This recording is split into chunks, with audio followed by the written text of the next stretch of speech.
about the Big 3 core series. Now, first off, let's talk just getting things stable first. What you don't want to do is kind of pop open, work for a second, pop back open. Don't do that. So here I'm tall kneeling, I bring my hips forward, so right away, the lower part of my abs, really the whole thing is starting to light up, and my lower back, a lot of that work goes away.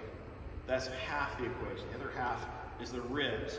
These guys, we tend to let these guys pop open, close these up. So now that canister is closed. How are you gonna breathe? Funny you should ask.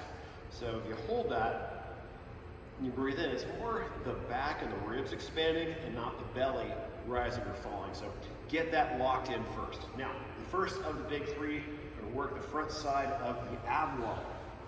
I'm gonna walk you through from beginner to more challenging. So first off, you might need bring the hands underneath the hips, lock all this in, and just bring these guys up. Now, you can get the upper half working by coming up. More advanced, simply straighten this out a little bit. And generally speaking, when in doubt, start holding for time. Once you feel like things are starting to kind of lose integrity, take a brief rest, and then re-engage at whatever level you're doing. So here we are. And just basic leverage, simply lower down and to increase leverage. So we're mainly in this hollow body hold positioning here. When in doubt, start simple, just get that tension on the front ab wall and then recover. So at whatever level allows you to really keep things knit together is the correct answer. So generally, you can do that for up to a minute. Just rest periodically, try to go longer within that minute. Let's work the side. Again, we want to work again, you don't want to feel like you're struggling or fighting against gravity. So if you need to, start off with this straight arm kind of post off position here. So in this case, my hand, my knee, and my foot are on about the same line. And there's those Elvis hips, ribs are locked down. I'm actively pushing the ground away, so I'm not sinking into this guy. So when in doubt, just start holding position first. And then to make this more challenging, and straighten out. This is all kinds of fun. If you need to make this easier, you can elevate your hand up on a step or something. And then to make this more challenging, come down to your forearm, push the ground away. And so in this case, my elbow and my hips are on this line here. I come up and forward. So now I'm on this line here.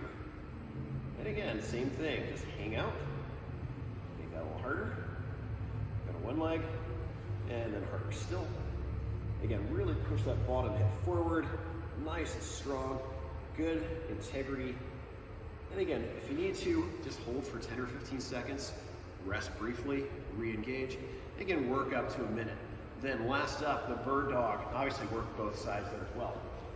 This one tends to get done wrong a lot. You have to create your own work. So you want to push the ground away.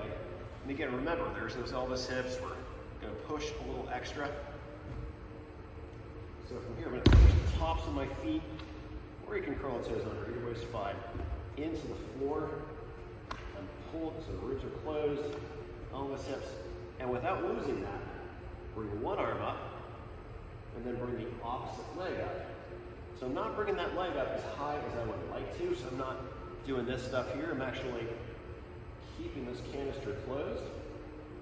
Bring it in, and knee. You notice there's not a lot of movement through my spine. I'm working to stabilize against that. So move slowly. Do about a minute per side. So if you need to touch down and recover, that's fine. And then obviously do the other side for about a minute. And that is the big